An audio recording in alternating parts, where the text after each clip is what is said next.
today I'm going to show you an easy way to free up some oven space this Thanksgiving.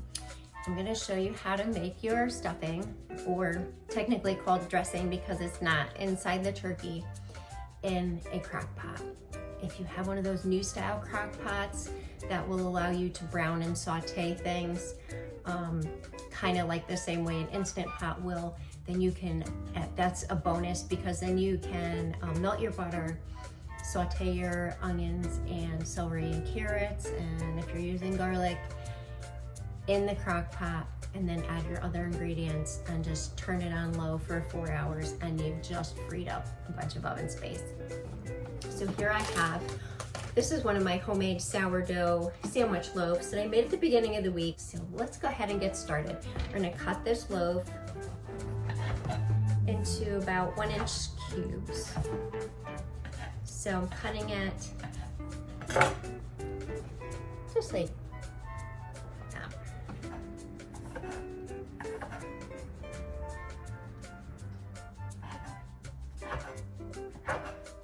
I'm going to cut up into really tiny pieces. 1 large carrot, 2 cups of celery, and about 1.5 cups of onion. I am using organic vegetables, so I don't bother to peel the carrot. You can peel it if you want to.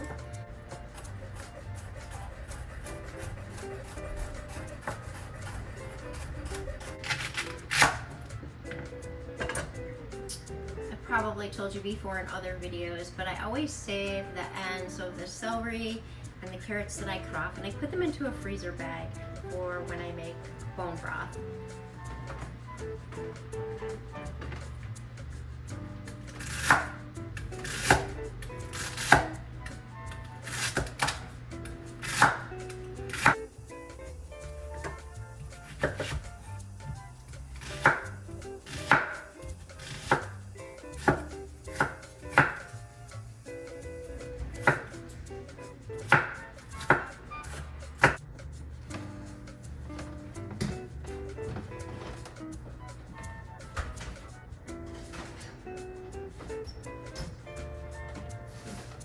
So the bread is done, and it's nice and dried out. It's not like really, just the edges are crispy. It's not really toasted, or you could say it's very lightly toasted.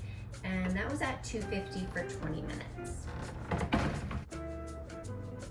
Okay, so I'm gonna go ahead and start sauteing my veggies, melt the butter, brown the turkey sausage that I have into this. This is a green pan slow cooker, which, like I said before, it will saute everything right in here. If you don't have that, you're gonna have to do that part on the stove. You can leave meat out of the dressing altogether. I'm gonna add it because we're actually gonna have this tonight for dinner with some mashed potatoes and green beans, and the meat will already be in the dressing, so I'm not gonna have another meat served on the side with it. For Thanksgiving, the family's favorite is a cornbread chorizo stuffing, so you can do the same thing. It's just, if you have a homemade cornbread or store-bought cornbread, you can either mix that in with the white bread, do half and half, or you can do all cornbread and just brown up the chorizo instead. I know that people still do some ground beef in their stuffing, and that's fine too. Or like I said, you can leave the meat out. And it all depends on how fatty your meat is. That's gonna determine how much butter you're gonna use. I say about 1.5 sticks, depending, sometimes it might be 2 sticks, depending on how dry your bread is also. Or it could be, you can cut it down to maybe 1.25 sticks of butter. But let's just go ahead with this, and we'll see how it works out as we go. Today I just have a roll of turkey sausage. I thought I would show this to you and use this today because it probably is easy to find. A lot of times we use a venison homemade sausage. I have used, like I said, chorizo or Italian sausage, but this is fairly easy, just a roll of sausage.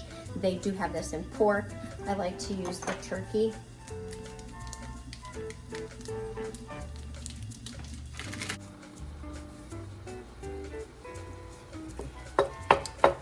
just breaking up the sausage with the wooden spatula as it cooks into smaller pieces.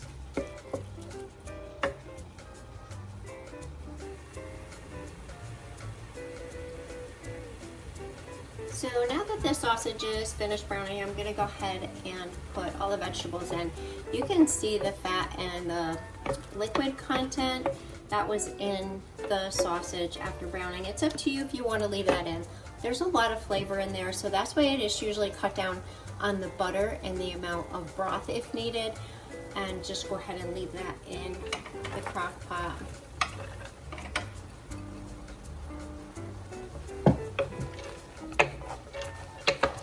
And we're really not looking to brown the carrots, onions, and celery, but we're looking to soften them. So it should just take about 5 to 7 minutes for that to happen in here.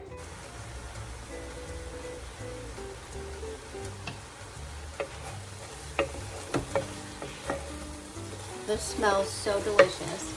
So now I'm going to go ahead and I'm going to put in the rosemary and the sage.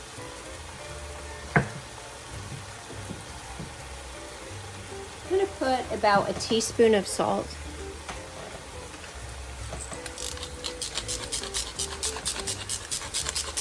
And some black pepper.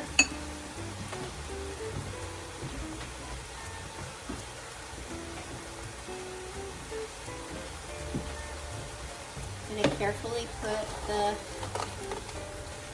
bread cubes in.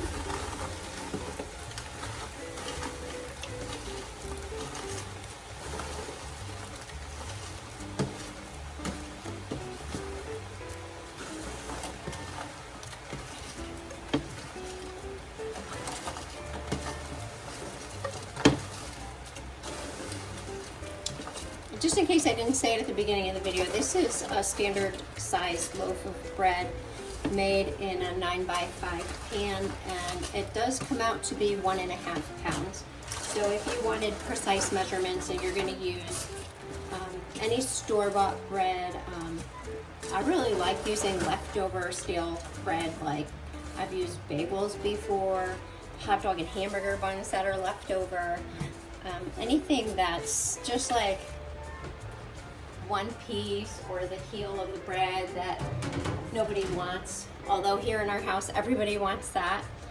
So it just depends on what you have left, but you can use pretty much anything. You can even go ahead and use sprouted bread. I've done that before also. I forgot to put the butter in and melt it. Don't be like me, melt your butter first before you put the bread in. That's gonna be fine because I do have hot broth. I just pulled out some venison broth out of the freezer. You can use chicken broth, you can use turkey broth, you can use beef, vegetable broth, anything will work. So the broth will help to melt the butter. And with the broth, I do have, I have 2.5 cups measured out here, but I'm gonna go slowly. You don't want the bread to be soaked. You just want to moisten it. If it's overly wet, it's going to be mushy and you'll have a really mushy dressing. So we're just going to go slow and probably start off with about 2 cups of broth.